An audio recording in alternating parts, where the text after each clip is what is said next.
बिस्मिल्लाहिर्रहमानिर्रहीम अल्लाहुम्मा सल्ली अला मुहम्मदिन व अला आलि मुहम्मद। Welcome to the show. यहाँ पे न्यूयॉर्क में संडे की एक बहुत सनी खुशगवार सुबह है और कल इस वजह से प्रोग्राम नहीं किया। साहिब तंग आ जाता आदमी, वही सियासत, वही मुनाफकत, वही सारी बातें हैं। लगता है हम एक ही बात को रिपीट कर रहे हैं। क्यों? पेशकदमी तो कहीं होती नहीं, सिर्फ साजिशों की खबरें मिलती हैं।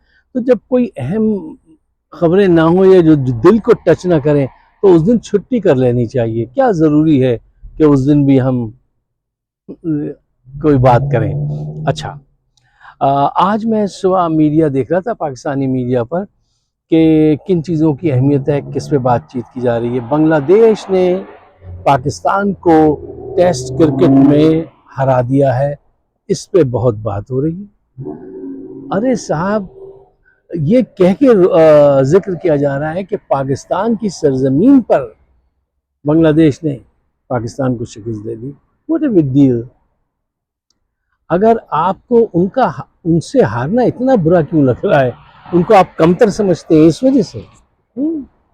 अच्छा, उनसे ही मुकाबला करना है तो एक्सपोर्ट के मैदान में मुकाबला कीजिए, करेंसी में मुकाबला कीजिए, उनकी इंडस्ट्रियल जो तरक्की है उसमें मुकाबला कीजिए कि उन्होंने कैसे अपनी एक खाइन हुकूमत को चंद दिनों में फारिग कर दिया और आप जो हैं अभी तक जलसे मंसूख कर रहे हैं।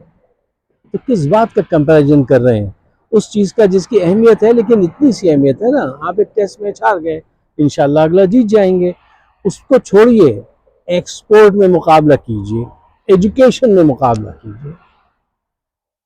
वो फील्ड पे तो कभी डिस्कशन देखा नहीं कि बांग्लादेश कहाँ निकल गया है, टेस्ट क्रिकेट को रो रहे हैं। अच्छा साहब, अब आइए इस हकीकत की तरफ कि वो एक खबर मिली कि राजनपुर में वो कच्चे के जो डाकू हैं उन्होंने 11 पुलिस ऑफिसर जो हैं उनको कत्ल कर दिया। एक को अगवा किया था, जिसको छुड़ा के ले आए वहाँ के डीएसपी साहब, और उन्होंने बयान दिया हमने बहुत बड़ी कामयाबी हासिल कर ली, यानी एक बंदा बचाया, 11 मरवा लिए, और फरमा रहे हैं कि हमने बहुत बड़ी कामयाबी हासिल की। ये क्या मिजाज है, ये क्या सोच है? अच्छा, एन इसी वक्त जरा ये देखिए कि मुल्क के हालात क्या हैं। मुल्क पर मुल्जिमान हुकूमत कर रहे हैं। आपका सदर मुल्जिम, आपका वजीर आजम मुल्जिम, पूरी कैबिनेट में ऐसे लोग हैं जिन पर हर किस्म के मुकदमा आता। पूरी दुनिया जानती है, अपने कोर्स में पढ़ाती है कि अगर करप्शन, डीप पॉकेट करप्शन देखनी है, हुकूमत की करप्शन देखनी है, तो पाकिस्तान में इनकी तस्वीरें लगी हुई हैं। वो आपके सदर, वजीर आजम और पॉलिटिशियन हैं।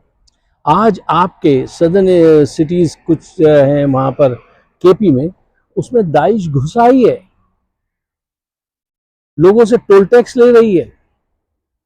राजनपुर में डाकुओं का राज है रहीम यार खान में, और जो सिक्योरिटी जिनकी जिम्मेदारी है, आर्मी चीफ जो है, वो इस वक्त मुल्क के आइन में तरमीम कराने के लिए पत्ते खेल रहे हैं। जरदारी से कह रहे हैं उनके घर जाओ, उनको मना लो, मुल्ला जी को, क्योंकि मुल्ला जी की पार्टिसिपेशन के बगैर आइन में तरमीम जरा मुश्किल है। ये देखिए, क्या आर्मी चीफ का ये काम है? पाकिस्तान की बदनसीबी मुल्जिमान हुकूमत करेंगे। और फिर हिम्मत देखिए, वो कह रहे हैं कि हम ये चीफ जस्टिस जो है इनको एक्सटेंशन दिलाएंगे, और खुद भी एक्सटेंशन लेंगे, और अपनी कुव्वत जो है ना वो आर्मी की वो नहीं छोड़ेंगे, वो नहीं जाने देंगे। हुकूमत पीछे से करें या आगे से करें, वो हम ही करेंगे। ये हकायक है। अच्छा, पूरी दुनिया हैरान है कि इस मुल्क में क्या हो रहा है, जिसके पास 6 लाख की फौज है, जो एटॉमिक कंट्री है, भूख अफलास इसका बढ़ता जा रहा है। और उस पर दफ्तर तर्जुमान, वो जो मिसेस बलोच जो है, उन्होंने आके कहा कि दूसरे ममालिक पाकिस्तान के ज़ाती मामलात में दखल अंदाजी ना करें। यानी क्या कुछ हो रहा है, पूरी दुनिया देख रही है और कह रही है ये क्या है, ये क्या मुल्क हो गया है। 6.2 पे जीडीपी से तरक्की कर रहा था, आज आपका डेट टू जीडीपी रेशियो जो है वो 72% है, माइनस में है आपका जीडीपी। और जो 6.2 जीडीपी जिसने कराई थी वो जेल में है।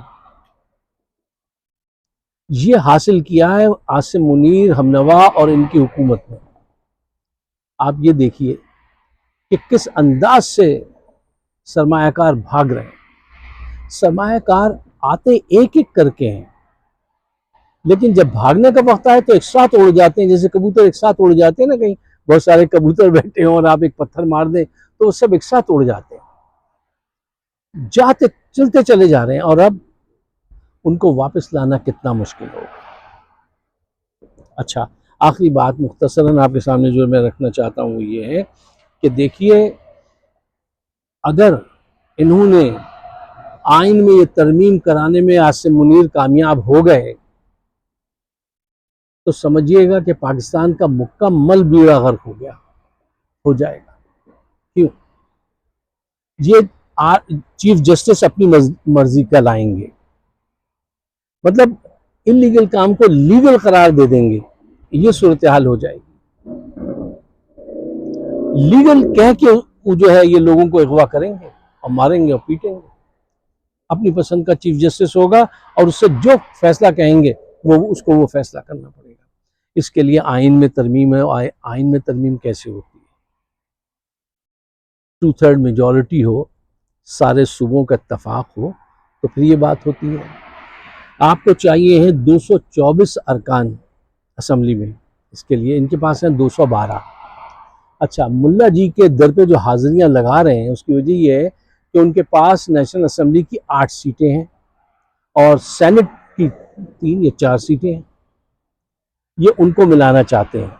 एक जगह तो इनको नाकामी हो गई कि वो 41 सीट्स जो है उनकी वो इंडिपेंडेंट जो है, जो पीटीआई के हैं असल में, वो ये चाह रहे थे कि किसी सूरत चीफ जस्टिस जो है वो इनकी तरफ दे दे, नून लीग की तरफ, ताकि फिर ये आराम से तरमीम कर लें आइन में। तो वो हो नहीं पाया।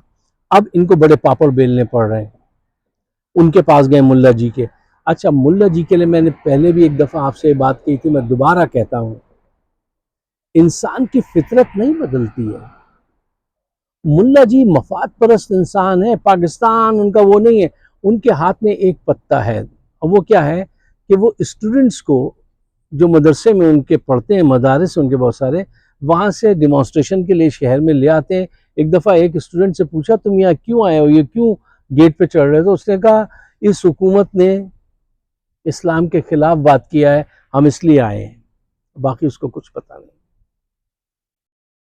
तो वो कहते हैं मेरे हाथ में स्ट्रीट पावर है। उनकी स्ट्रीट पावर को कम करने के बजाय उनको और ज्यादा शय दी जा रही है, और इसमें एक गलती पीटीआई ने भी की है। मैंने शुरू में भी कहा था कि इनके नजदीक मत जाना। ये वो शख्स है जो आज तक इमरान खान को यहूदियों का एजेंट कहता रहा, और आज देखो कैसा मुकरा है। और किसी ने पूछा, कल तक तो तुम ये कहते थे, तो हाजिर जवाबी का मुजाहरा करने की कोशिश करते हैं मुल्ला जी।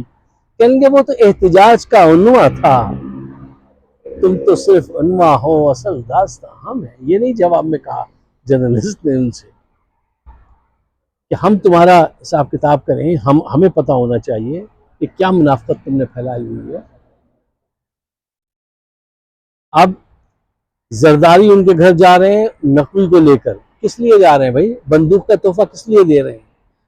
हमारे गैंग में आ जाओ, हम मिल के लूटेंगे। आपने कॉबॉयज की फिल्में देखी होंगी कि जब वो 3-4 लोग खजाना लूटने निकलते हैं, तो जब वो नहीं लूट पाते तो फिर आपस में दोस्ती करते हैं।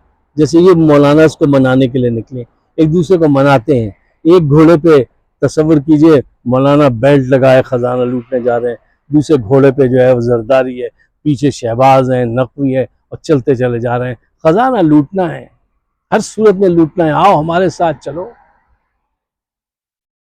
बीड़ा गर्क कर दिया इन्होंने पाकिस्तान का।